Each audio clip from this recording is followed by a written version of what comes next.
Just some information for all of you. The call-in number is shown on the screen. You will, as I mentioned previously, participants will be in listen-only mode throughout this webinar. You may press *0 to speak to an operator regarding questions. If you do have any questions about the web or the audio application, you can reach out to Wayne Gibson, and his number is provided there. This webinar is being recorded, and presentations will be posted to the Coalition website. All participants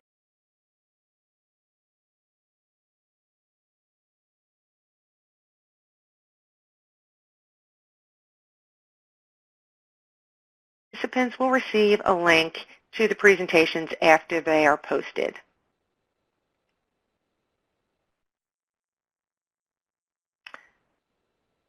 As I mentioned, since you're all in listen-only mode, we're asking that you pose your questions using the chat box in the bottom right-hand corner. We will be monitoring the questions, and they'll be answered by the speakers either at the end of their presentation or at the end of the webinar as time permits.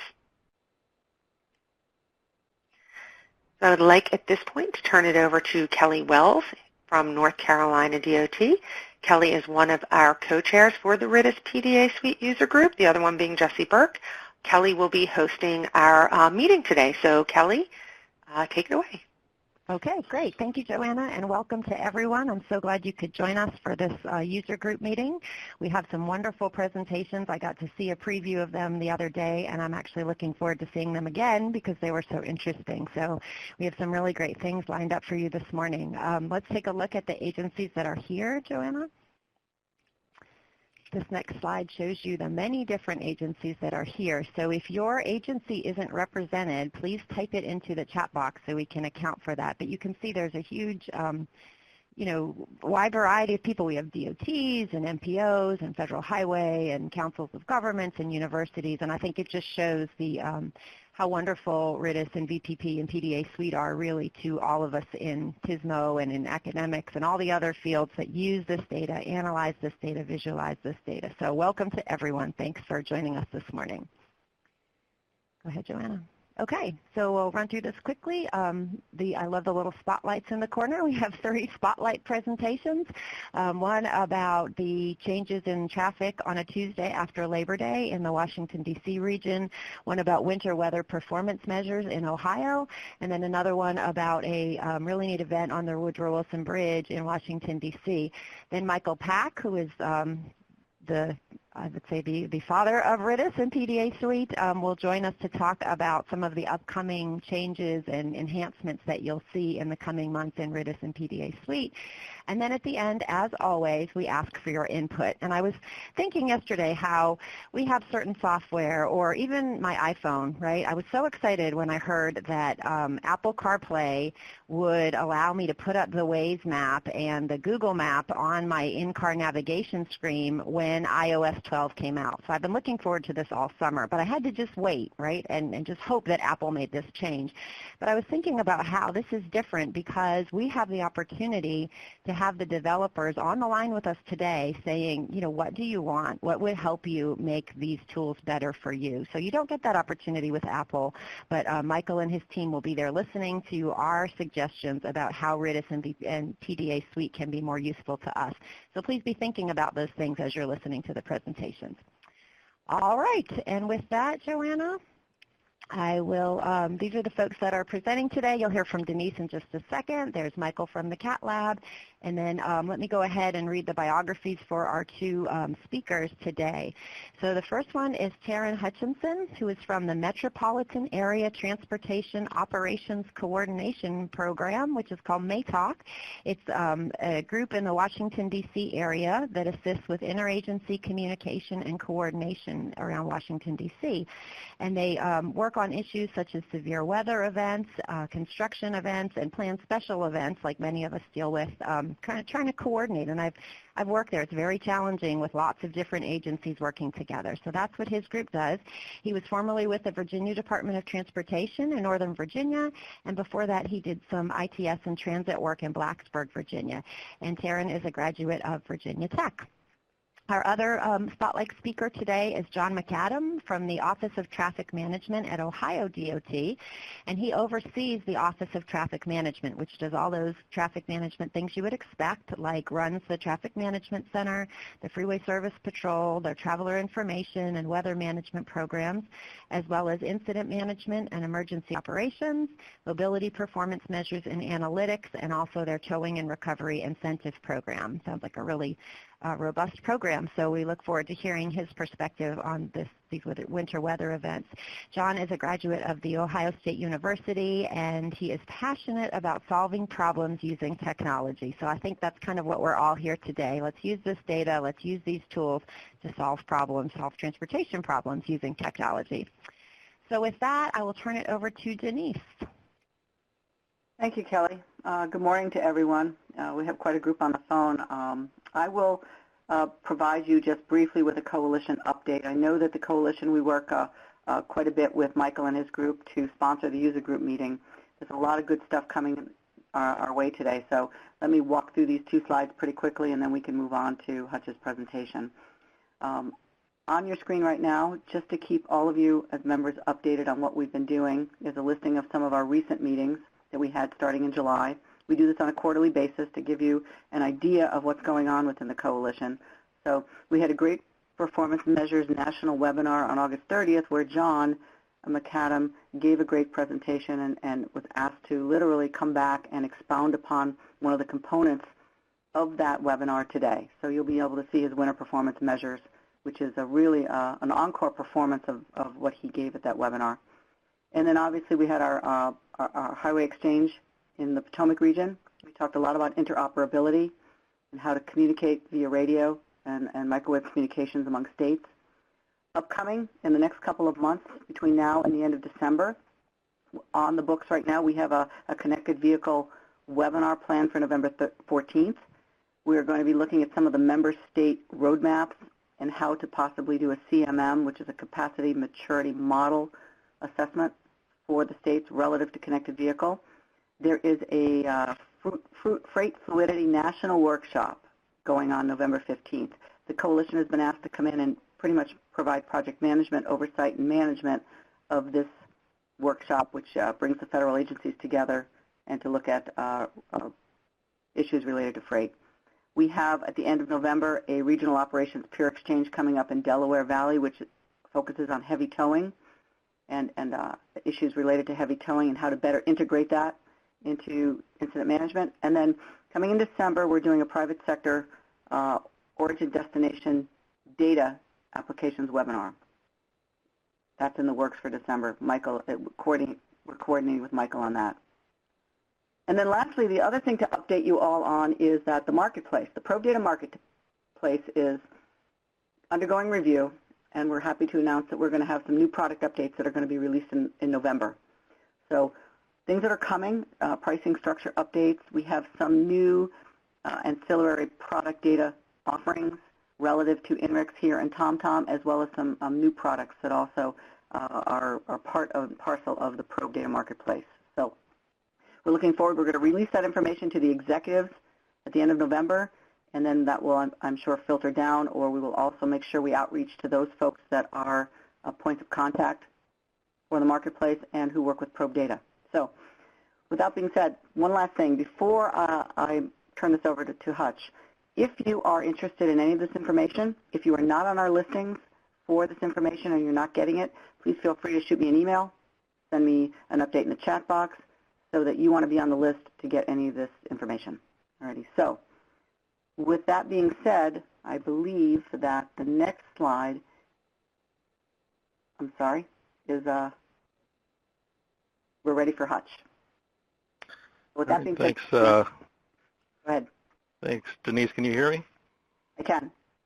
All right. Thank you, Denise. Thank you, Kelly. So we're here to talk about Terrible Traffic Tuesday here in the DC metro area. Just to give you some background information, we here at MATOC, we typically are involved with sort of the day-to-day traffic operations, the communication, the coordination efforts that occur in this region to address all these traffic incident management issues that creep up on us. And so we are power users of the RITIS system. But what we've realized recently is that the PDA Suite is actually a very powerful tool in the toolbox, and we're actually using it more and more for day-to-day operations. So we'll talk about this specific this issue that came up this past summer. So, as most sort of traffic operations people's with that discipline, when we hear about holidays that are coming up, we kind of get a little nervous. We don't know what what that holiday getaway traffic is going to be like. There are a lot of variables. So if you look at the big federal holidays, there are 4 big ones that sort of jump out at us as far as travel goes, and of course Thanksgiving, Memorial Day, and then you've got the 2 in between with Independence Day and Labor Day. And back in late July, late June, we were getting some. We were hearing this narrative being pushed through all these media channels, and like, oh, it's July 4th this year is on a Wednesday. Traffic is going to be terrible, gridlock. Trying to get out of the DC metro area. Probably like this all around the country in metropolitan areas. And we all sort of looked at each other and said, I don't know if that's entirely true. That's a typically quiet week. Maybe there's something in here that maybe there's something in PDA that can help quantify that. And we'll show you some graphics of what we found out. And then later in the summer, late or mid-August, conversation started coming up again. Oh, it's Labor Day. Schools are getting back into session. Oh, Tuesday after Labor Day, terrible traffic Tuesday is going to be absolutely horrible. It's a big shock to everybody. We had a request from AAA Mid-Atlantic to kind of explore that a bit. So we said, well, let's see what the PDA Suite can give us. And so one of the first graphics that we sort of developed was, well, here's a sort of an output from the user delay cost analysis, that tool within the PDA Suite. Typically, we were just looking at we wanted to see what the last time Independence Day fell on a Wednesday, what type of delays did we see in terms of user delay cost. So we picked a set network.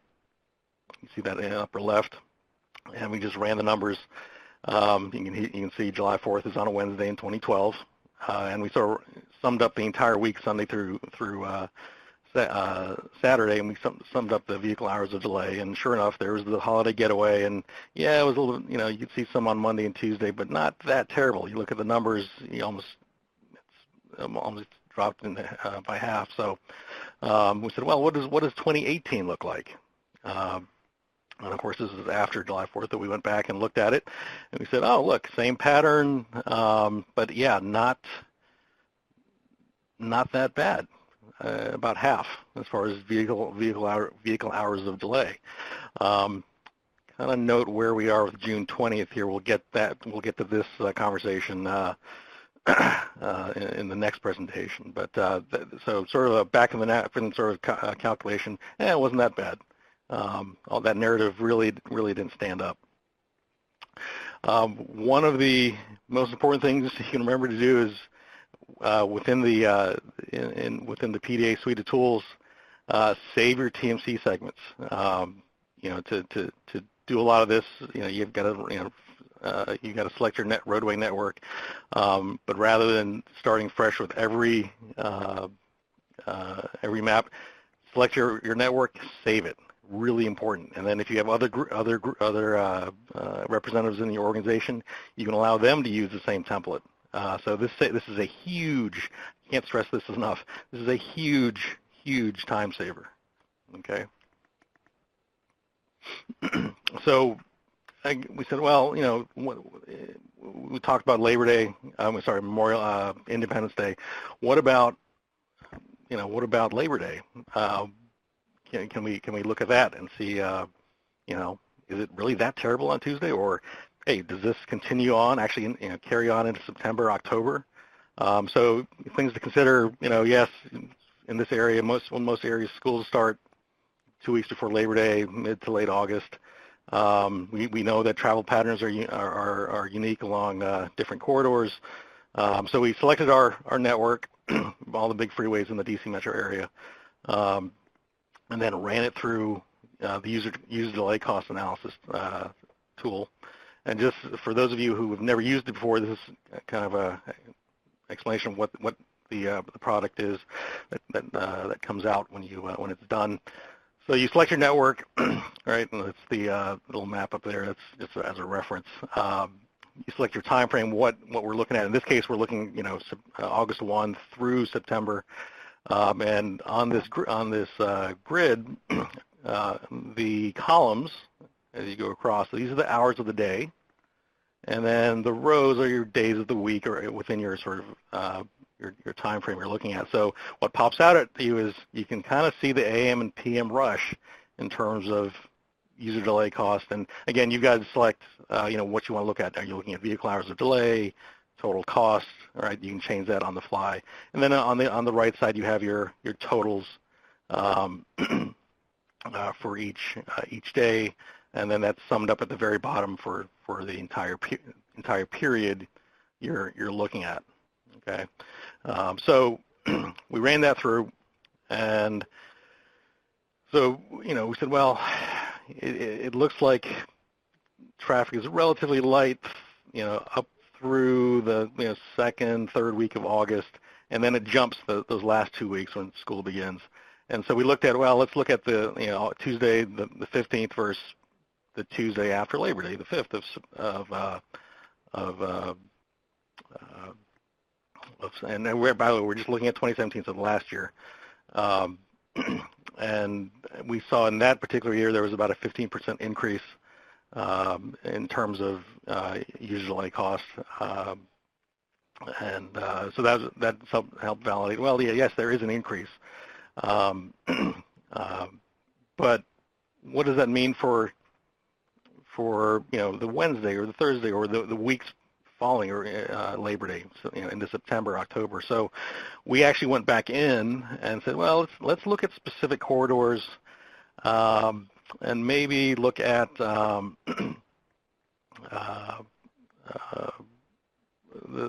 performance chart and say, well, we want to look at July, August, September, and October. So what you have there is you see July in that light blue, August in that dark blue, and you have red in September, and then purple in October.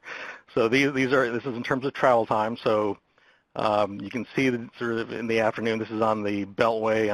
This is the inner loop, so counterclockwise. Here's the outer loop down here, counterclockwise, clockwise on the top. You can see that increase in September as far as travel time. So we're looking at just Tuesday, an average Tuesday in September 2017, and then here's the October increase. So it's still going up in October. So on this particular road, yep, looks like, yes, you have that shock a bit of the Tuesday after Labor Day, but then again, it's still increasing into October. Note you can see with schools getting back into session, folks are getting on the road earlier, so you're seeing a little more congestion in the morning.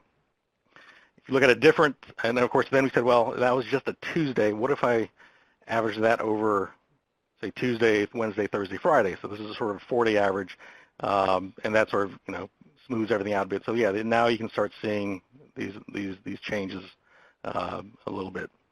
Moving on to a different roadway, we took another interstate within the region, 270. It's on the sort of the northwest corridor. Connects a lot of sort of bedroom communities down to the DC metro area. So again, there in the morning, you have this big jump from July, August, and then right into September and October. But September and October look fairly similar. There's your going northbound, you've got that jump in the afternoon, but notice that morning, a big jump in the morning, right? If I average that over 4 days, again, same, you smooth it out a bit. Yep, there's the increase in travel time on that specific corridor in the morning, and then of course here in the afternoon. Now, if you look at a different corridor, this is more, this is 95 in Virginia, from about the Rappahannock River all the way up to the Beltway. So this is just an average Tuesday we're looking at. So you see this, there's a spike. Well, why in August is there a spike, and why are things sort of coming back down? It's a little different in the southbound direction. Well, yes, Labor Day marks the end of the unofficial end of summer, but folks are still on vacation, right? So 95 still serves as that route that that people go up and down for vacations, and there's commerce and all that. So this corridor acts a little bit differently. If I smooth it out a bit, average that over Tuesday through Friday, you don't see that giant deviation from what's normal, and it's because we're dealing with a different type of roadway versus something like an I-270, right? That connects a lot of sort of bedroom communities to the DC metro area. So some takeaways, yeah, there was about a 15% increase in general. If we compared that sort of that second or third week of August to the week after Labor Day. In previous years, we ran the same analysis and came up with, well, it looks like there's maybe a 20 to 25% increase. So keep that in mind. And looking at the data, it shows that, hey, yeah, September is bad, but it gets worse and worse, and then sort of plateaus in October. So it sort of helped validate some of the AAA Mid-Atlantic folks and what they were thinking, and it helped add to their conversation about this keeps going. It's not just a September issue. And of course, use delay costs. It depends on the corridor. It varies. And of course, in general, this is a great tool to help sort of quantify those sort of anecdotal observations and information that's coming in from all sorts of different agencies and folks that are out there. So yeah, it's an incredibly useful tool for us in operations on a day-to-day basis. So we're now starting to look at UDC as another tool in the toolbox. So in this case, we out of all the tools, we just looked at performance charts and user delay cost analysis for a lot of these products. So I'll open up any questions if anybody has anything. Okay, Hutch, there's one in the chat box from James Lee. He says that they found that the TMCs changed over time. VPP Suite might remind that certain saved TMCs did not exist. Do you have any suggestions to resolve this? Or maybe Michael could chime in if you're not familiar. That's probably gonna be a Michael question. I mean, we've had to go back and in some cases. There we go. Oops, there we go. Michael just chimed in with his answer. You want to just speak, Michael? Basically, there's no great solution right now. We all want the data to improve. We want there to be finer granularity data, and the way all the data providers and the mapping providers do that is updating those TMC networks at a quarterly basis. So, we could just leave the network stable and not update it, but then we're left with older, not quite as great data and representation of the map. We've been toying around with ways to automatically notify people when problems arise in their saved TMC sets, but actually automatically correcting the TMC sets to fill in those gaps or, correct TMCs is a really difficult problem to solve, and I'm afraid we don't have a solution yet, but we're still trying to work on a few things. So does it pop up if there's a new TMC that's added or changed in your saved set? Is there a reminder that tells you that pops up? No, there's no reminder, and it's even tough to know. It's not just that it's not just that the TMCs may have changed. It's that some of your TMCs may have been retired and they're not available anymore, which can throw errors. And then new TMCs might have been introduced. It's hard to tell, too, because we don't know until you hit that submit button if you're running a query for an old data set that might have had those TMCs or a new data set that doesn't have those TMCs anymore. So we don't have a solution yet, but I promise we're still working on one. Okay, that sounds like a good answer. Okay, I don't see any other questions in the chat pod. Joanna, do you see any other questions? I do see one from Michael Fitzpatrick, and there's a note from Ed Stilts. Ed, as anybody who's been part of the PDA Suite user group for a long time knows that he's done quite a few of these holiday travel analysis reports, and as he said in his note that he never used the hasn't used the user delay cost, so he was interested to see that. So that's just like another facet to those. But there's a question from Michael Fitzpatrick. He was questioning the 15% jump was travel time, not volume. It was sort of, I guess we looked at it as a user delay cost as far as vehicle hours of delay. So that's the metric we're looking at. Okay.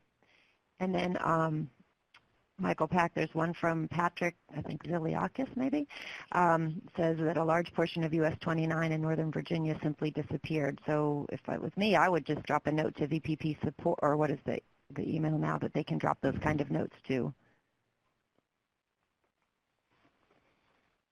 That support email, I can't think of it. PDA-support@ritis.org. Yeah. Or support@ritis.org. It all goes to the same group of people. Right. So that's my go-to when I'm working in the tool and something isn't quite right. I just email that email, and they're very good about getting back to me and telling me what's going on. And, you know, could be lots of different things, but they're smart people, and they help us with our requests. So, Michael, okay. Would you put that in the chat box? Yes, I'll do that in just a second. Thank you. All right, and one last comment I see. Is there going to be a coordination with vendors to notify us on changes in TMCs? That's a Michael question, I would say. Well, we do make updates to our What's New section that says when we update the map and whatnot. We've avoided blast emails to folks because it tends to piss people off, and then they remove themselves from our email distribution.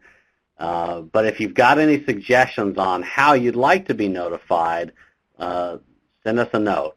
We'll see if we can do it. So you said a minute ago that the vendors do it quarterly. Do you take every quarter when they produce a new set of TMCs? Do you automatically ingest that every quarter? It depends on the vendor. Some vendors ask us to wait. Some vendors want us to do it immediately. But you know, Enrix here and TomTom all do it a little bit differently. Okay. Okay. Any last questions?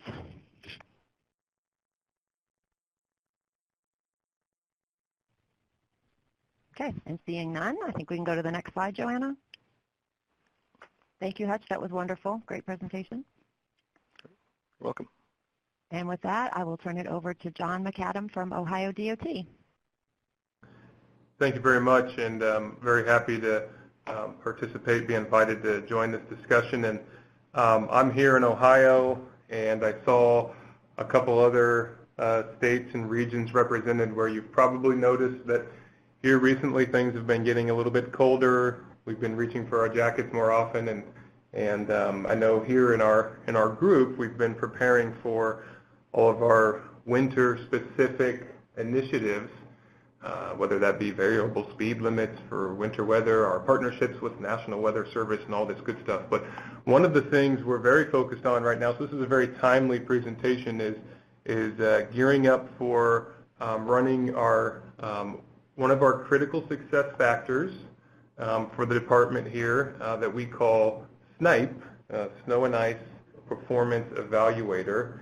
And this is my presentation. I'm going to have three parts. So we're going to define what is this performance measure, how do we get to it, right? Number two, how is it calculated? You know, no surprise, we're using data from RITIS. And then how do we report it out? So we're going to do a little bit of a deeper dive. Like was alluded to earlier, we're going to kind of dive into specifically how it's built, how the data is utilized, how we define it, and then how we report it back out. So a little bit of history. For ODOT, you know, not like most DOTs that experience heavy amounts of snow, our response and our maintenance efforts towards snow and ice events is one of our critical, if not the most critical thing that we do as a department. It's very visible. It impacts all of our folks trying to move, either themselves or the goods across our system. So we take our response to winter weather very serious. And we have, for a long time, been interested in analyzing how well we do. It is more than half of ODOT staff is in some way involved in clearing snow and ice. So are we doing a good job? And in the 90s, we came out with a snow spotters program. And this program was about as subjective of a performance measure as you can get. It was each county, the county manager would designate 1 or 2 residents who were the snow spotters, or they would basically just observe, and then they would, after the fact, ask them, how did we do? And they would say, you did a good job. So very, very subjective. And wouldn't you know it, they picked people that they knew, they picked their cousins, their brothers, etc. Okay, so fast forward to about 2013, we started building this performance measure, and we completely turned it on its head. We went from a completely subjective measure to a 100% objective measure. And we'll dive into the data here in a little bit, but it's really based on 2 sources of data, our weather data from our RWIS platform and our speed data that we pull out of RITIS. So it's the combination of these 2 data sets. And so what exactly are we doing with the data? Okay, so the definition, the number that gets spit out of this program is a percentage. And it represents the percentage of routes that have recovered speeds within 2 hours of a snow event. And you could put the word ending, within 2 hours of a snow event ending. And so, again, we're going to break each piece and part of this down, but that is the definition. And before I kind of move forward, let me just kind of preview how this is then reported. So our district maintenance folks get this percentage, get this score, if you will, every month. And it's done at the county level. So each county has a set of priority routes, priority maintenance routes, and each county gets that snow event. And we'll talk through what a snow event is. And this is, again, the program spits out a snow event. And it says, okay, for this month, you had this many events in your county, and here was your score. Here's what percentage of those routes you recovered within 2 hours. And then it gets averaged up into the district critical success factor score. Okay. So now we're going to move on to how is it calculated? How do we get to that score that then gets put back to the districts? Okay, so I mentioned those 2 data sets, and we're very fortunate here in Ohio to have a 180 or 179 RWIS stations across the state. If you look at the map, you can see it's fairly dense coverage, and we've got the ability to attribute at least 3 RWIS stations to each of our 88 counties. And so you can say, hey, if these RWIS stations are seeing some sort of snow, then it's probably snowing in your county, right? And what are they? They're collecting ground level wind speeds, of course, temperature, also pavement temperatures, and is it precipitating, what type of precipitation, how heavy. So they give us all the information we need at the street level, right, at the ground level. And that's the weather data. And then, of course, this group is familiar with the speed data. But the unique things about the speed data that we were looking for when we first started building this was we needed data, obviously, for all of our maintenance priority routes. And, of course, we were getting that through RITIS. But something else we needed was we needed the ability to know the expected speed.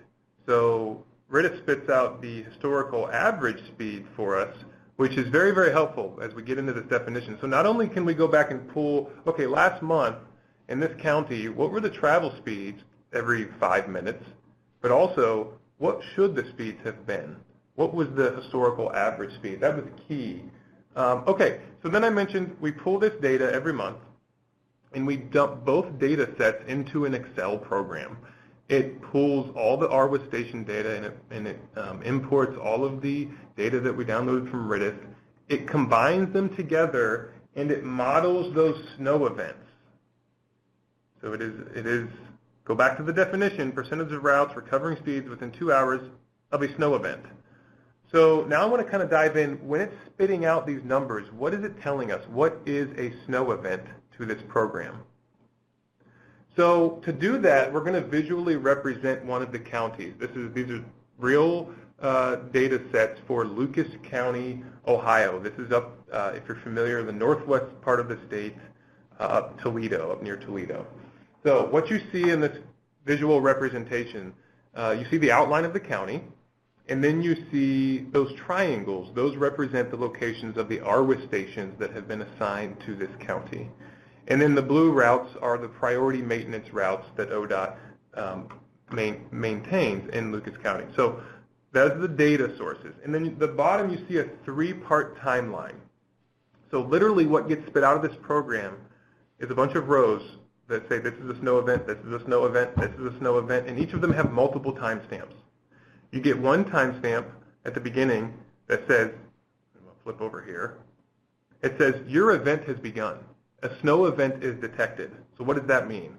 Well, kind of like we tried to represent visually, you've got some of your RWIS stations lighting up, meaning we are detecting precipitation. We are detecting snow, we are detecting freezing rain at a certain temperature, and we're detecting ice.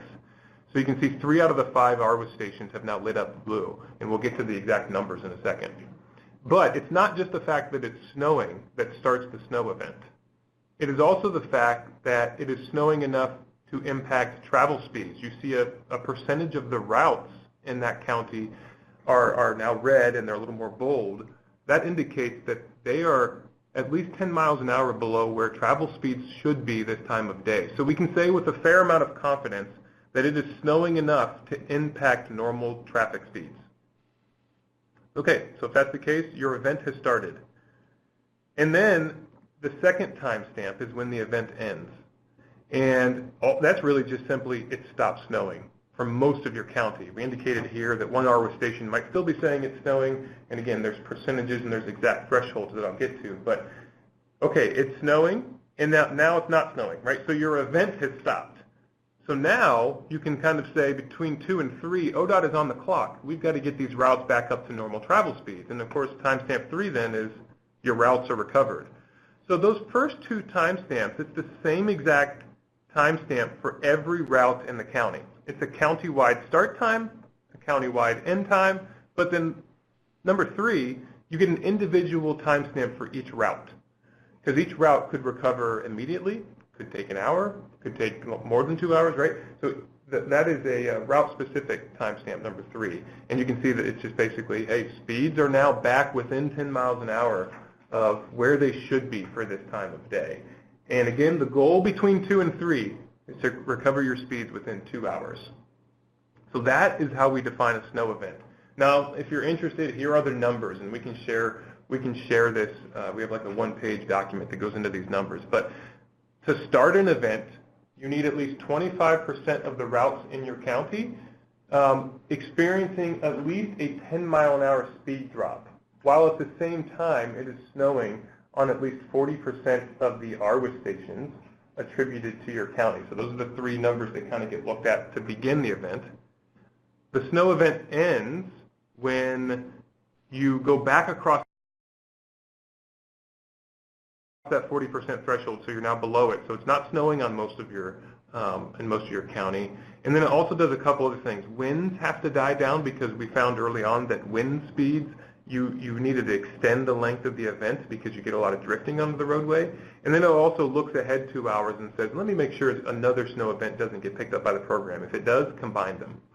So if those things are all true, it's now not snowing enough and you don't have another event coming. You're now on the clock, right? That's timestamp number 2. And then quite simply, number 3 is, hey, you've got your speeds back up. Again, the speeds that we pulled down are within 10 miles an hour of where they should be. So you're now kind of back to your expected travel speeds for that section of highway. So that is the behind the scenes look at kind of how those numbers, how the program is spitting out those numbers. Okay, so let's come back quickly to the definition because then we have to report this. So let's go back to that top part, the percentage of routes. So what do we mean? It's very simple. Here's a sample from our 12 districts, and the numbers on top, the blue, are the total number of routes that were on the clock. And then the red numbers were how many routes took longer than 2 hours to recover. So you might get numbers like this. Hey, you had 1,548 routes impacted across the state, and you had 1,474 of them, which of course would be 95% recovered travel speeds within 2 hours. So you've exceeded the goal. We set ourselves a goal. So that's job well done. So that's what we mean by percentage of routes. And then I got 2 slides here to kind of give a preview of what the reporting looks like, but I'm actually going to share my screen and do a quick demo of what the reports look like. But what you get is you get those results. Hey, which counties were on the clock? How many times did they pass? How many times did it take longer than 2 hours? So you get your results up top. And then we mix that with the resources on the bottom, meaning how many man hours, how many plows did we have out, how many tons of salt, and how much brine did we use, right? So it's the resources that it took to get those scores, and this goes out to the maintenance managers. And then if they did have a route that took longer than 2 hours to recover, we give them a little snapshot that we pull out of RITIS, and we say, hey, here's the particular segments, so of course it's TMCs, that took the longest, that extended your recovery period the longest. So these are the sections of roadway that took the longest to recover speed. So it gives them more of an idea of what might have happened.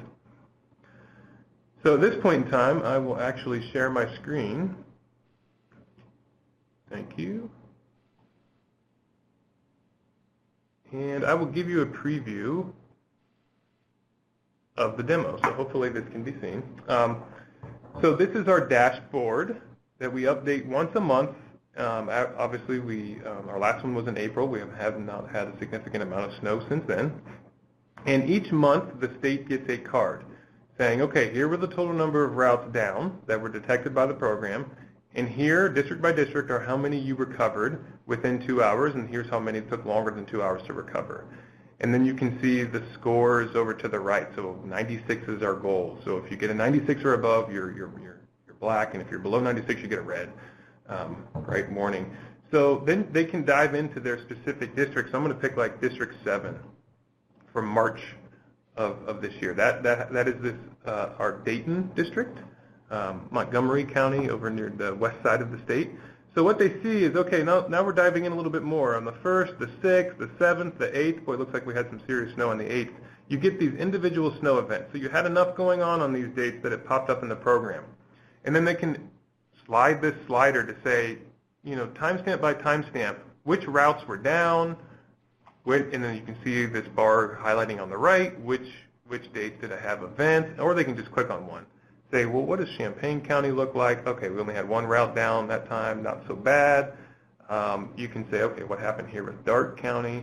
And, okay, it looks like they failed. And then they can just scroll down, and they can do the same thing down here. They can say, okay, Darke County on that first event on March 8th, what happened?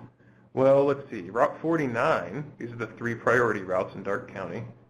Okay, Route 49 recovered at 115 minutes, so barely within the 2 hours. You can see they get a little timeline. Here's when the event started, here's when the event ended, and then that gives you a 2-hour goal to get it speeds recovered by 8:25. That particular route recovered at 8:20, so 5 minutes early. What about 127? It recovered at 7:40, so even earlier. It only took 75 minutes to recover. But now, of course, this one here in red looks like Route 36 had something happen. Again, the goal to recover speeds was by 8:25, and they recovered at 8:40. So they barely missed the goal. It took them 135 minutes. And then, like I said, they can click here to see the route image. There's the limits of the priority route. Yeah, you can kind of see it was this eastbound, northbound section here that held up your recovery time the longest. And then what we do is we give them an opportunity to provide feedback. And on the 8th, you can see they gave us feedback way down here at the bottom. Ohio State Highway Patrol reported a semi-involved crash around 3:30 in the morning. It was a fatal crash. It took them hours to get the route recovered. So it kind of lets them know, hey, that wasn't necessarily our maintenance efforts that was affecting this region. It was probably due to this crash and the detour of that crash. So again, this is kind of the report that they get every month. There's those results up top, and then this resource is down here at the bottom. Again, equipment miles, labor hours, tons, brine, other liquids used, right? So they can start to compare county to county. How are we doing? And they get that each month, and then this goes into their score. So I will go ahead and stop sharing. So that is basically the presentation. And I guess I will open it up for any questions. That was wonderful. Wow, that's really comprehensive. Who has a question for John? All right, our first one. How are these RWIS stations powered? Are they solar, and can they be used to detect other types of weather events like a big rainstorm? Good question, David. They are a mix for both power and communication. So a number of them still are, I will say, unfortunately, solar powered. And they are not 100% reliable. So we've had to build in a number of fail-safes. If you happen to lose weather data in the middle of an event, well, you can't count that against the recovery, so you got to throw that event out. And we've also been working with our RWIS maintenance provider to make sure that these priority ones get a little extra emphasis on keeping them going, especially during winter times. So that was a very good question. Can they be used to detect other types of weather events? Yes, yeah, sure they could. Yeah, there's a forecasting system, and there's also just a place where our maintenance managers can go on and view the data themselves, and they use them to detect any sort of weather coming in. So absolutely. That leads nicely to the next question. Yeah, what tools or programming language did you use to develop? And I want to know who did it for you. Did you do it in-house, or did you hire a firm? Yeah, good question. So specifically for this performance measure I talked about today, we built that in-house. We did that ourselves, and we used mostly VBA with a little bit of SQL queries to pull in some data, but it was mostly through VBA, continues to be through this day. And then what we did was we had it output HTML, and then we just updated so we've got a little HTML, CSS, just a simple website that you saw me kind of demoing through. So we built it in-house with our own staff. We are, as part of our TISMO program here, we've got a few of us who pretend to be engineers, but we're more like data nerds and network folks. So we've been able to do this internally. How many systems report with missing speed data, especially when Oh, that is a great question, James. So at the end of the year, I didn't mention this, but at the end of the year, we put out 2 reports. We put out a preventable failures, and we try not to use the word failures, but if there's a passing grade, there's also a failing grade, so can't get around it. But we put out a preventable failures report and a non-preventable, basically saying, hey, these ones, we don't have any other reason that this would have taken long to recover. That might be something with our maintenance resources. Maybe we had a couple trucks down or something. Maybe that's something we could have been in control of. But then we have a whole other report which is saying, no matter what the reason, and if there was a crash, no matter what happened, if we want to at least have record of where was the traffic impacted, right? Because we don't want to leave those slower speeds out there, regardless of the cause. So we run 2 reports. I don't know the exact. I can say how frequently we get a valid piece of information from the specific county, but I do know that we send these out each week during winter times, and it gives them enough time to go back and look through crashes, look through their resources, and kind of try to figure it out before it gets too far ahead of time. A good question. Are route lengths taken into consideration? So the way we do this, so we say, hey, your route, what are the segments that we're responsible for maintenance, or what are the segments that is priority 1? And most of the time, that ends up being the entire route through the county. So as you can imagine, that brings in a number of TMC segments. So let's say you have 30 TMC segments. We line up those TMC segments from biggest speed drop. Okay, so for your TMC segment, were you at the travel speeds that you should have been? Yes or no? And then if you had a difference in speed, well, then you had a speed drop. And then we end up reporting the 85th percentile speed drop for the entire route, if you can kind of visualize that. I know that's kind of hard to explain without just showing it to you, but we do we line up from biggest speed drop to absolutely no speed drop on the TMC segments within each route, and then we pull out the 85th percentile speed drop. That determines for that little timestamp on your route, that is the speed drop. So it doesn't really take route length into consideration, but it does look at each segment. Are holidays, delayed early office school openings considered in determining expected speed? I would kind of turn that back to Michael or possibly even, Enrich's. We fully trust the expected speed data that we get out of RITIS, and it has been spot on for us historically. So I believe there's some sort of a seasonal factor. Yes, I don't know how detailed it gets, but the historical average speed, Michael, I don't know if you want to speak to that a little bit. So there's a couple of different ways to compute the historic average speed. The data providers sometimes provide that in their feeds directly, and we think that's a somewhat rolling 2-year average. Maybe they calculate it once a year based on the prior 2 years' data. We don't exactly know how the data providers do it. And then for some of our clients who ask us to, we will then go in and we will do a rolling average where once a month, we'll recompute what that historical average speed is based on some date range that the client wants us to use. So, because the answer is it depends on the client. Excellent. All right. Well, thank you all for that good conversation. If you have other questions, feel free to type them in the chat pod, and John, please keep an eye on that and answer. But in the meantime, in the interest of time, we're going to move into our next presentation, and we will turn it back. Hutch alluded to this a few minutes ago, but we'll see a really interesting presentation on an event on the Woodrow Wilson Bridge in Washington, D.C. Hutch? Thanks, Joanna. So this was an event we had back in late June. We actually had an event that we were hosting down in Alexandria. It was one of our tabletop exercises. We brought together our DOT partners and the public safety folks, and we're planning a pretty extensive day. We also knew about, hey, there was a planned event in the district that day. There always is. There's always some sort of special event happening in the district. And the Orioles are in town playing the Nationals that evening. So late spring, everybody's out and about, a lot of activities. So perfect day for training. It's midweek. We've got everybody in the room. And of course, there you can see where the Woodrow Wilson Bridge is. I don't know why that didn't come through.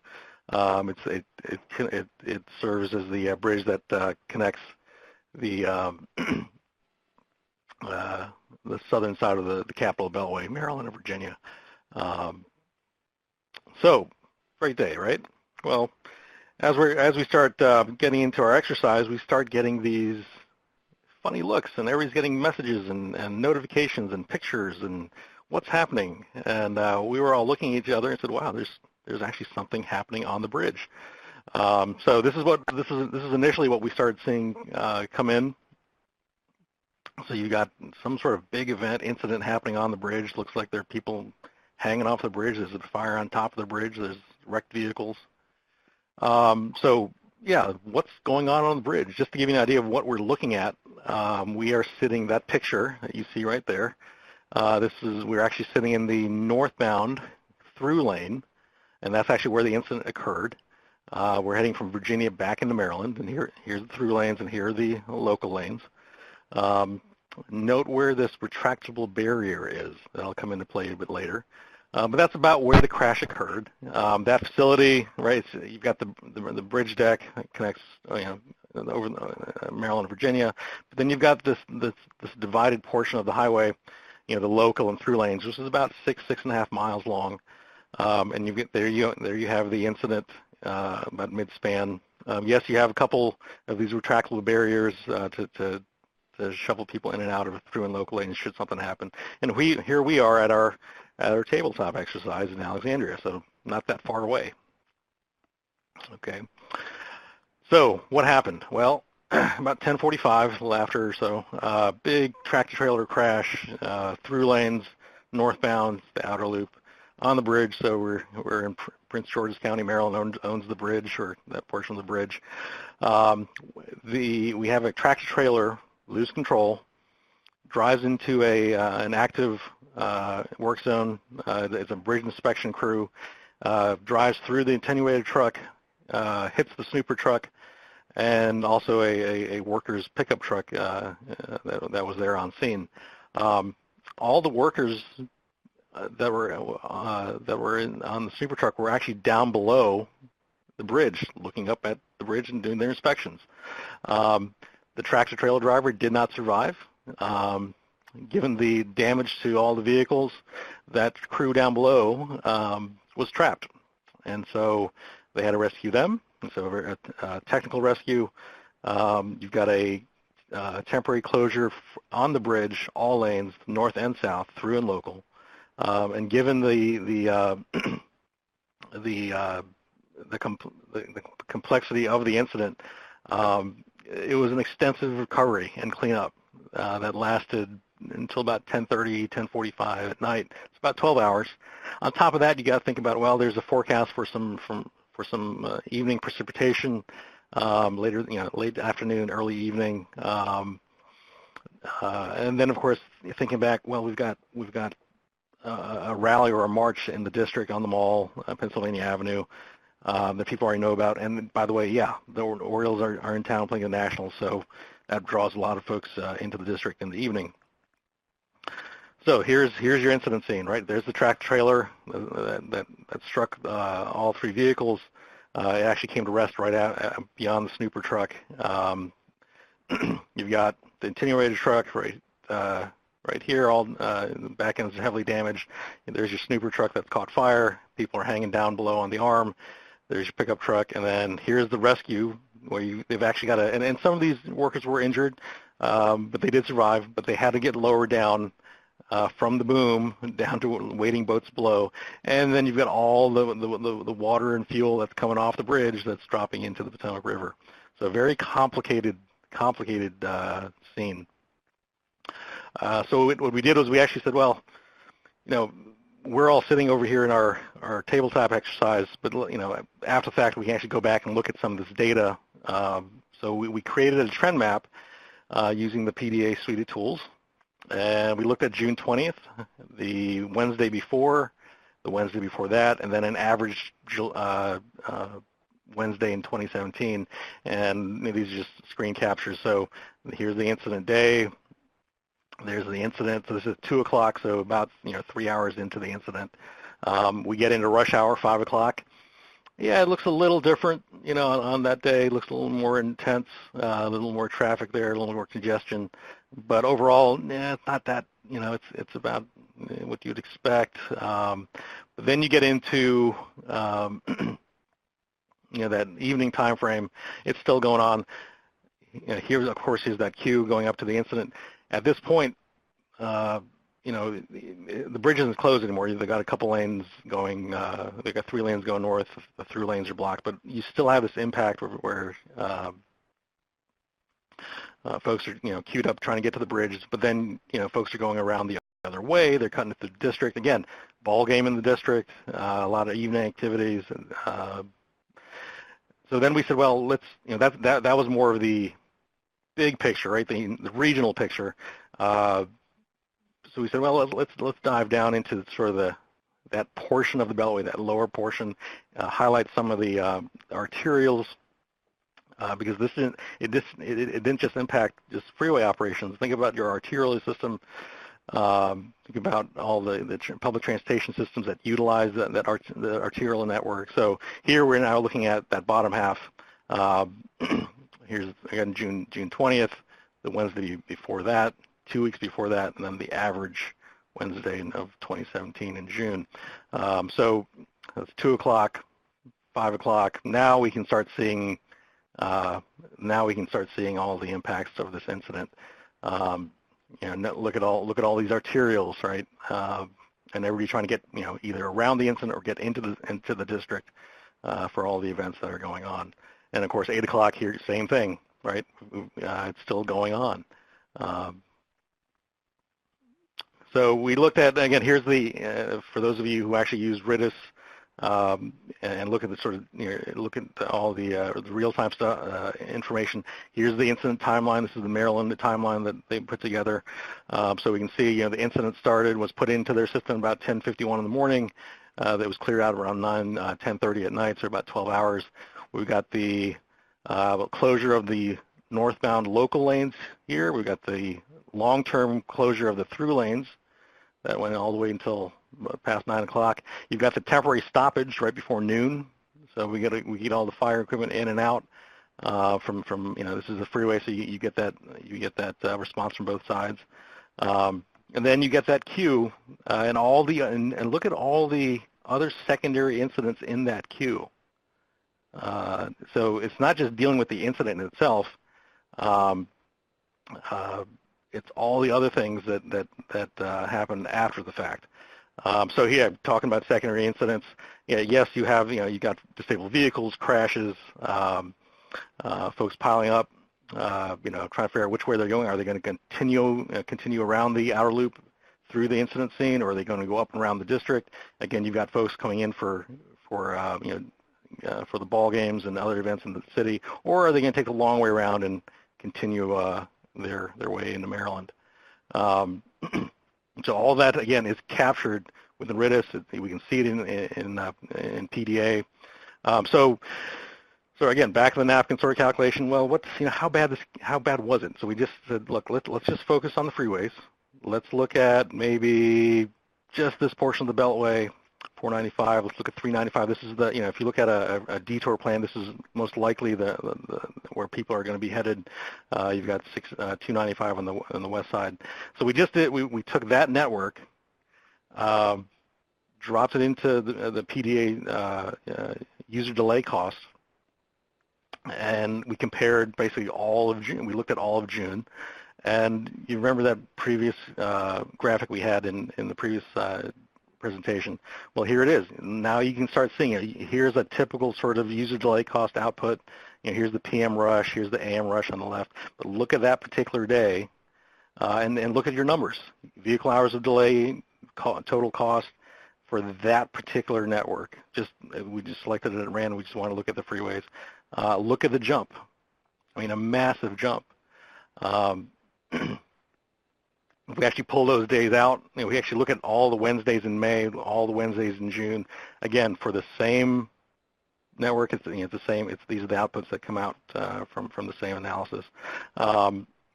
Look at the jump in those numbers. What's interesting is look at the Wednesday after Memorial Day.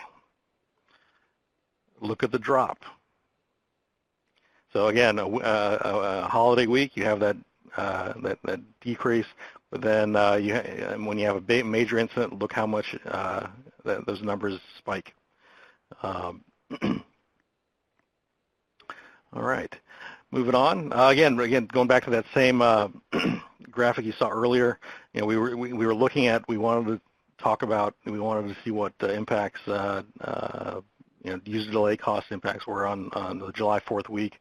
Compare week over week. Look at what that particular incident did on this regional network of roads on that particular day. There it is. There it shows up, and then you've got your increase.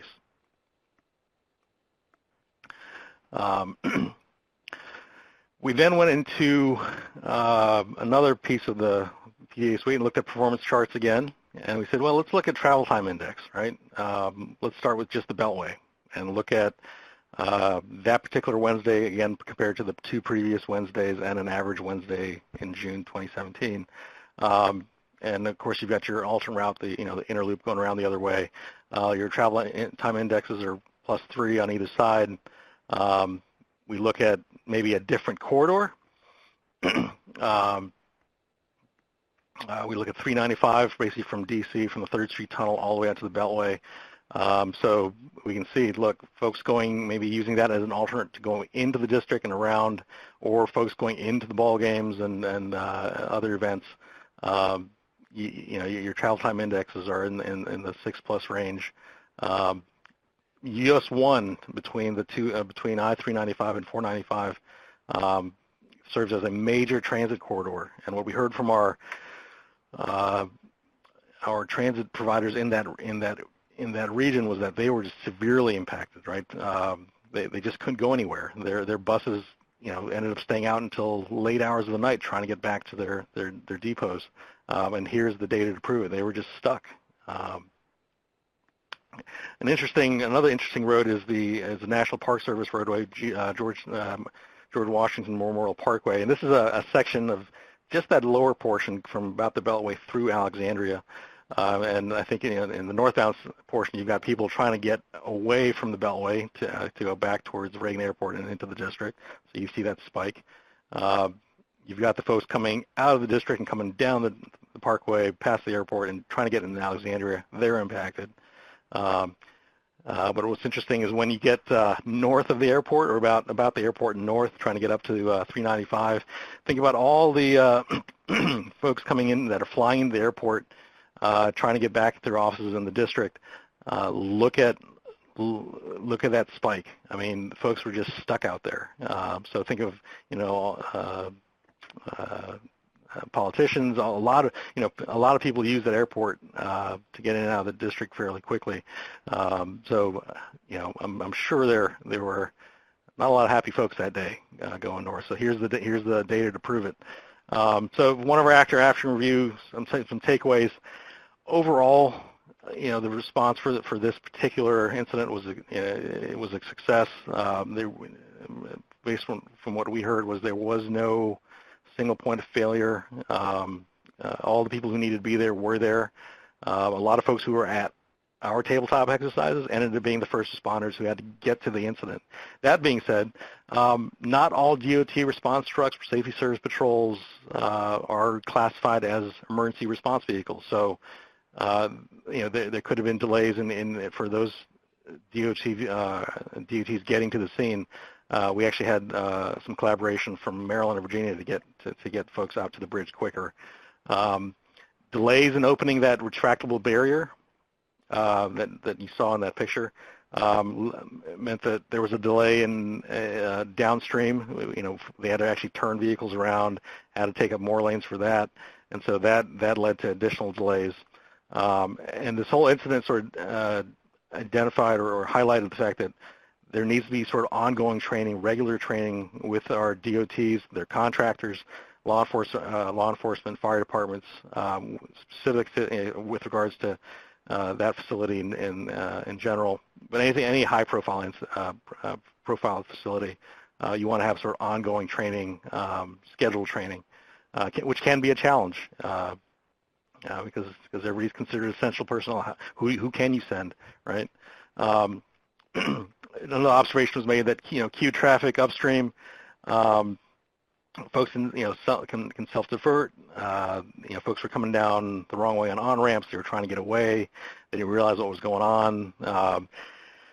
It kind of highlighted this issue about personal navigation devices. Sometimes people just don't know what the alternate routes are. They just, I got no other choice. I've got to go in that direction. And so that created some challenges as well. And of course, those secondary incidents, fender benders, people running out of gas. We saw that in, not in just the queue, but there were other incidents around the region where other routes serve as alternate routes. So you've got to sort of keep that in mind when you're deploying your resources. It's not just dealing with the incident in hand that you've been dealt, it's all the other things that sort of precipitate out of that. And then another one was make sure that you include local transit bus operations and their staff in your training. Yes, rail that particular day helped out. The challenge was once folks got out of the stations, especially in that area, there was nowhere to go. But for folks trying to get away from Alexandria, that was a good mode to use. But having those transit agencies at the table when it comes to sort of TIM training is a benefit. So that's most of the takeaways. I guess we can well, again, all the tools we were using, trend maps, performance charts, user delay cost. We looked at event query tools, timelines. So there were a lot of tools in the toolbox for this particular incident. And again, we're starting to use these tools more and more for just day-to-day operations. We can actually go back and look at, hey, what did this incident cost us as a traveling public? We have this mechanism now to sort of estimate what those costs are. So I'll open up to questions. So Hutch, just a comment that Ed made that I thought was good was nice touch using the photo of the incident on the trend map. We both are going to steal that idea because that was really a good visual that you did there. We chatted a little bit about separate TMC codes, and yes, in this case, the Woodrow Wilson Bridge has separate TMC codes for the express and the local lanes. But one question Scott Coward asked was, who declared an event as a secondary accident? Who declared an event as a secondary accident? That's probably a question for the specific dots. You know, what we saw was just a lot of, again, a lot of these, mostly were just relatively minor events. Folks running out of gas, fender benders, when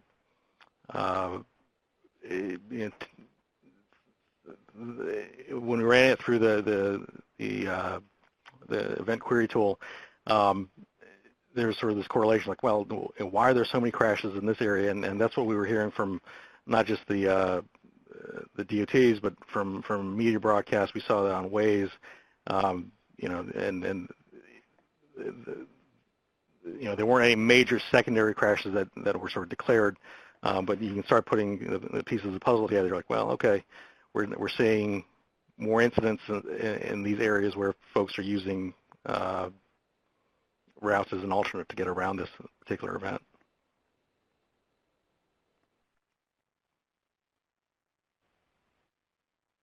Hutch? Yes. I have one quick question. I know that this particular event made national news that night. So I'm wondering, in terms of an after action, or if you had to turn around the user delay cost, how quickly are you able to do that for any executive office that might be looking for that information? It's funny, we get that question a lot. We actually get this question quite a lot during our severe weather season. What we tell folks is, wait a complete day. So, like many of us who work in this arena in the DC metro area, next morning the phones are going off the hook. Media is calling, and it's like, wait, hold on a second.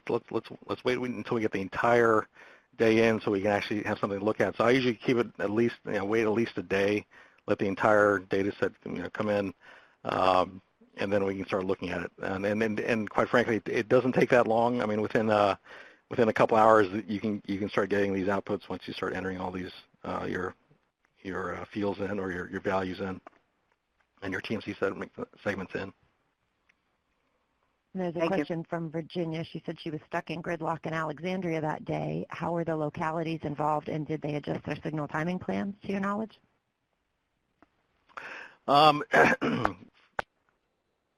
In the after-action review we did, we didn't have the sort of the signal shops locally that would have been involved. We did invite as many people as we could. I'm sure they were. I know, yes, folks in Alexandria, folks in Arlington, even outside the Beltway, Fairfax, were doing all that they could.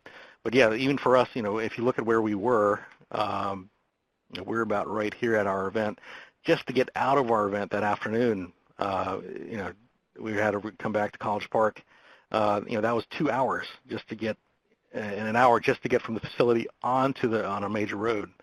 And I think that there was a comment from one of the OEM folks, emergency management folks, said, at that point, there's really not much else we can do. Everything is just saturated. And I think, someone said, well, maybe this is a time where we need to start thinking about, sheltering in place. Do we all need to get back on the road right now? Yes, using alternate routes is an option, but maybe just let things, wait later into the evening maybe. That might be a better option, knowing that folks don't really want to do that. Right. Yeah. All right. Well, with that, we will, in the interest of giving Michael a few minutes, we will end the chat there. End the questions. If you have any other, please type them into the chat pod, and Hutch can be watching that and respond to you. But with that, we will turn it over to Michael to talk about what's new and what's coming up. Thank you. So let's go ahead and move through here. Oh, shoot. I just hung up. Can you all hear me? We can hear you. Okay. I thought I hung up the phone. So we've got a bunch of new RITIS deployments. We've got some new data that's available in the system now from agencies outside of the coalition. Austin, Texas, their DMS, CCTV signal data and sensors are all integrated in the system now, along with Missouri DOT incidents. We've expanded the RITIS alerts to support bottlenecks from HERE data. RITIS alerts weren't working with the HERE data a while ago, but they're now good to go. We've also expanded the RITIS alerts email details. They've been kind of weak in the past, and we just haven't had the time to get back and expand them to be more descriptive and more helpful to folks that sign up for those alerts. The Work Zone Performance Management application now is using the most up-to-date bottleneck calculations that we have in the system, so you're getting a better indication of bottleneck length and severity. As we grow and have more CCTV feeds available in the system, we've also noticed there are some CCTV stability issues, some of those related to third-party software that we use, but we spent a lot of time to try to strengthen the CCTV capabilities within the system, and those have been updated now. Of course, we are always responding to dozens of bug support requests and fixing those as quickly as we can. And we've also started now to work on some everyday counts clearance time analytics, and we'll talk about that a little bit later. And now is a little bit later.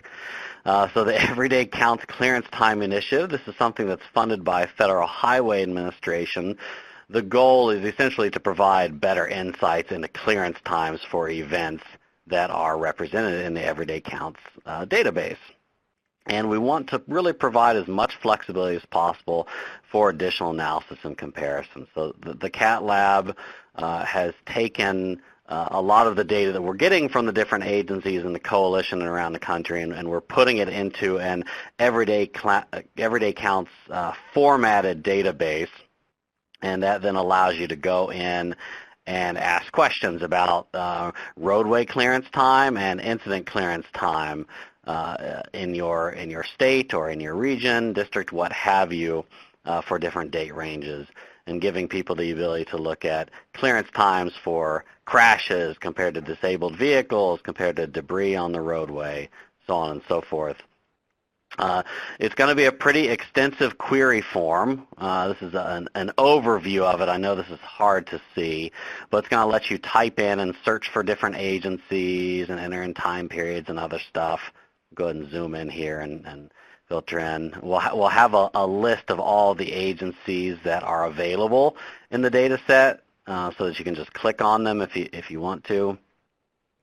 Then you move forward and you select a date range that you want to analyze, or maybe you just want to look at the last 7 days or the last 3 days, or year to date or something like that. And only certain days of the week, months of the year, certain times of the day. Times of the day is important because maybe you only have responders from the DOT out in the field, from between 5 a.m. and 8 p.m. or something like that, and you want to compare your clearance times during those times of the day compared to the other hours when you don't have people out in the field. You can go in and select geographies. You can just look at clearance times for certain roads, for an entire region, for certain TMC codes, if you have those, or you can just draw something on the map. Maybe you want to draw some sort of polygon and select a particular region. You can select the entire state too, if you want. And then we have to give you the ability to look at all the different incident types. So every agency that we work with classifies their incidents a little bit differently. Now we do standardize those incident types, but some agencies still want to go back and look at their own internal incident types. So we allow you to go back and forth and choose those different incident types that you want to explore. And then we also have duration. So maybe you just want to look at incidents that took longer than 2 hours to clear, or less than 30 minutes to clear, or exactly equal to something. You can set all those different filters. And then out pops a nice table of all the incidents that match the search criteria that you put into the system. There's little icons over here that jump you over to the timeline tool, or to operator notes, or to maps. There's other columns that you can add on here as well if you want to see like the number of vehicles involved or whatnot. And then you can graph the data, simple graphs to tell you how many incidents were cleared between 0 and 30 minutes, 30 to 60, and so on and so forth. You can add multiple agencies. So if you want to actually compare one agency to another agency, maybe your neighbor has a different towing and recovery policy, and you want to see if that is helping them to clear their incidents quicker than you. And maybe if you were to change your policies, that might help you get the same results. So those capabilities will be in there. I think you get the general idea. Lots and lots of different graphing options. There's even some mapping options where we'll give you the equivalent of heat maps for number of events in a particular region that were cleared within a certain amount of time, and that can be helpful if you have different responder routes and you want to see if parts of your state are getting better response times than other parts. So that is one tool that we're working on right now. We are also working on some new features in the Probe Data Analytics Suite. XD data is available in the Massive Data Downloader. We just deployed a UDC dashboard widget that's brand new that everyone has access to. Less related here, but the 2018 NPM RDS conflation is just wrapped up, and that's now available on the website. Congestion scan, flash migration has happened, and a few other things. With the XD functionality, for those of you who are purchasing INRIX data, you can now get access to XD INRIX data if you're funding that. PennDOT is funding that, Missouri DOT is funding that, Maryland DOT is funding that. There's just a new step up at the top of the system that allows you to choose XD data as opposed to TMC-based segments from INRIX, and then you can download that finer granular data. We've also are just wrapping up the performance charts in XD, so you'll be able to go in probably by late tomorrow night or maybe early next week. You'll be able to run XD performance charts in the tools, and that's going to be pretty exciting. We will then be working on congestion scans and other tools in XD as well. But speaking of congestion scan, we just finished migrating and modernizing the congestion scan tool, so it no longer requires a flash player, which is very exciting. We are still finishing up the Region Explorer flash migration, turning that tool over so that it uses modern technology and doesn't rely on flash anymore. And the Bottleneck Explorer, that work is just now beginning.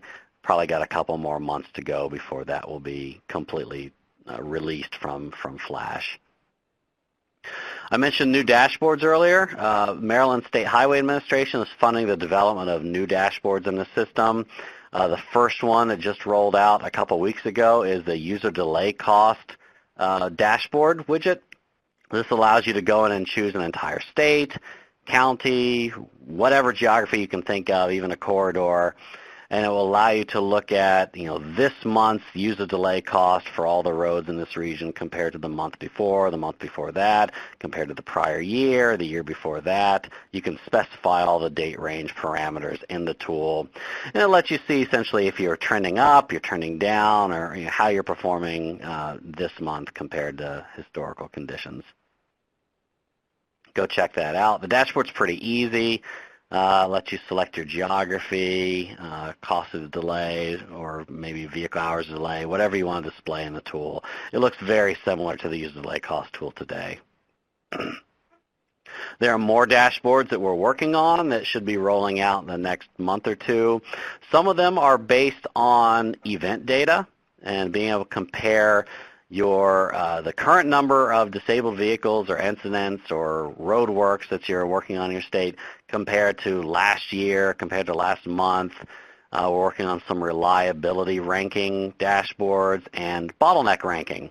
So, there is a bottleneck ranking dashboard that's available today, but it just tells you the current top bottlenecks. The new bottleneck dashboard will allow you to compare this month's top-ranked bottlenecks and how that has been changing over the past X number of months or X number of years. See if the bottlenecks are jumping around or moving around the state. We're also working on some other clearance time dashboards that will let you compare your clearance times this month to last month or this year to last year, and even look down at maybe your top performing incidents, your worst performing incidents. Again, that's funded all by the Maryland State Highway Administration. In the last user group, we gave you a presentation on the PennDOT signalized arterial performance measures tools that we're working on. We're getting very close to deploying these. One of these two tools should be deployed in December. The other one, probably late January, it will roll out. But if you're an XD user, these tools will become available to you. And I think that's the end of it for all the things that we've been working on that are big and worth mentioning at the moment. However, there's a few other tools that we really need your help on. And these tools are, as Kelly mentioned earlier, these tools are successful mainly because we're getting your all's input early on in the design decision stages, building out the user interface. So we're establishing a bunch of new working groups, and we're looking for volunteers, people that want to come and provide feedback on the tools that we're developing or let us know what features are required. There's not a lot of work involved if you want to join one of our working groups. Essentially, we're going to send you out slide decks maybe once a month or twice a month, and have you comment on the designs that we're building. And then we'll do some webinars where you can log in and listen to us explain the work that we're doing, and then give us really detailed feedback, have some brainstorming sessions about the things that you want. And we're putting together 4 or 5 different working groups. And you don't have to join all of them. You can be specific and just join one. The first working group is surrounding transit analytics. So we've mentioned this before, but we're pulling in real-time transit data from a good number of agencies and systems that tell you everything from where the buses are, where the trains are they running on schedule, behind schedule, what the ridership is like. And we're trying to build out tools that allow you to go in and explore the transit data and the routes and look at on-time performance, even linking up transit data to real-time operations. So being able to see where all of the bus routes are and are there any collisions that are occurring on the routes that might then impact transit performance or ridership in some way. So we are soliciting people that are interested in transit data and these transit analytics that want to help us out. The next working group is a signal performance measures working group. So I mentioned the PennDOT work that we're doing that's using the XD signal data, but we are also looking at getting help with the next round of signal performance measures, some of which will utilize trips data. So that's actually looking at people movements through a network and using that data to analyze the performance of signals. We've got a few prototypes that we're working on, but we know that they could be bigger and better if we had your input. We're also looking at extracting XD signal data from agencies. So that would be data collected at stop bar detection at the signal controller at 10 hertz, and being able to look at the volume of people moving through an intersection and whether they're arriving on green and whatnot. So we're looking for help there. We're also doing a lot of really exciting work on trip and OD analytics. So looking at actual people movement within a state, people moving throughout a country, and being able to analyze where people are traveling, when they're traveling, and how construction projects or the implementation of new tolling procedures in an area are affecting the routes that people are taking, or affecting travel times, or the reliability of routes, and all sorts of other stuff. So I'm particularly excited about this set of tools, some of which are already available, but we need to do more. So if you're interested in that, we want to know from you. We've also had our work zone performance management application out for over a year now. We've had a lot of requests from different states and agencies to go in and enhance these tools so that they're not just giving you real-time performance measures at your work zones, but they're giving you historical information about the overall performance of the work zone throughout the life of the entire work zone, almost like a before and after study that's automated with one click of a button. But we need more help in understanding what agencies are really looking for out of these tools and how we can build them to support you. And then last but not least, there's a transportation disruption statistics project that is getting kicked off by the coalition. Denise, did you want to talk about this, or do you want me to go over it? Michael, go ahead. You're on a roll. Okay. I'm on a roll. So the U.S. Department of Transportation, the Bureau of Transportation Statistics, is funding the coalition to go in and look at the congestion pie chart. Everyone's heard about the congestion pie chart. It typically says that about 50% of the congestion on the roadway is due to non-recurring events, weather events, collisions, and whatnot. And that's kind of a national statistic that's thrown around.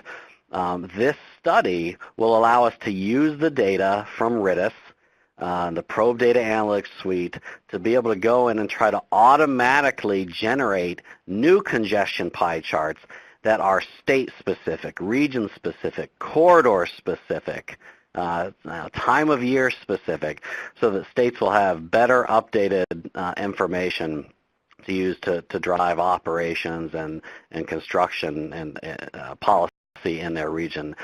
So the coalition is leading this, and we're going to be establishing a steering committee made up of member states that will come in and help steer the entire project. And this will be kicking off probably in January. So those are the different working groups that we're putting together. And so I think now we're going to put out an informal poll and see who might be interested in supporting one or more of these groups. You don't just have to be interested in one. If you're interested in all five, you can sign up for all five if you want. And again, it's not going to be a tremendous amount of work. And we'll give you a few minutes to respond.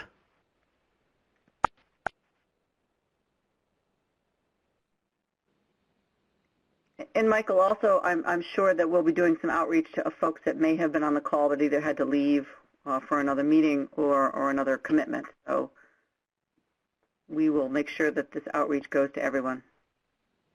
Okay, cool. All right, seems like this is almost stabilized here. We'll give it another 10 seconds.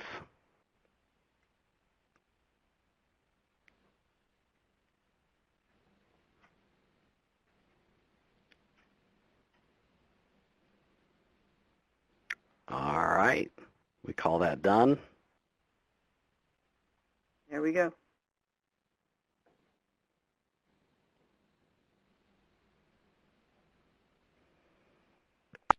Kelly, are you still there? I think Denise is going to finish us up, Michael. Sure, thank you. Okay. Yes, I think in the interest of time, there are a couple of questions that are still left in the chat box. However, what we're going to do is we typically will send out a link to when there's a recording with the presentation, and we also will do a Q&A summary. So Michael will take a look at the remaining questions, and provide an answer at that point in time. So again, thank you all for being on the call. I think we had thank you to the presenters, Hutch and John and Michael. Great stuff. A lot of action-packed, jam-stuffed information. But I think it's good, and our next meeting will be scheduled for January. I believe that should do it, you guys. Here are our contact information in case you want to email any of us directly. Please, if you also need to get on a list for some of the other events that are happening, the OD webinar, let me know, and we'll be glad to get you there. All righty? So with that being said, have a great day, and thanks for participating. Bye now.